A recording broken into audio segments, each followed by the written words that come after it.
સમાચાર અમૃત charitable trust Rajkot દ્વારા આયોજિત સ્નેહ મિલન 4 માં લુહાર હિતેચ્છુ મંડળ રાજકોટ તેમજ રાજકોટ લુહાર સમાજના પ્રમુખ તથા ટ્રસ્ટી મંડળના સાથ સહકારથી સ્નેહ મિલન 4 નું આયોજન કરાયું છે, જેમાં અંદાજિત 1800 થી 2000 ના સમૂહમાં લોકોએ હાજરી આપી. સ્ટેજ સંચાલન યોગેશભાઈ સોલંકી તેમજ હર્ષાબેન મારુએ કરેલ તેમજ માઇક સંચાલન પ્રવીણભાઈ કવૈયાએ કરેલ.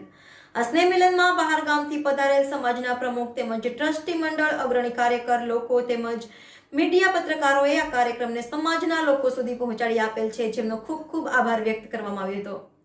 સ્નેહ મિલનમાં પધારેલ મહેમાનોને વિશ્વકર્મા દાદાનો મહાપ્રસાદ અલ્પાહાર લઈ દરેકનો આભાર વ્યક્ત કરવામાં આવ્યો હતો. સ્નેહ મિલન 5 ની મેગા તૈયારી આરંભી દીધી છે.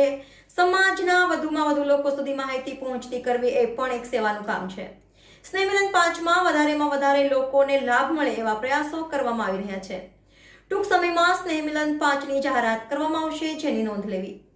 Reporter Narsinh Mewada, NN news, Kutch.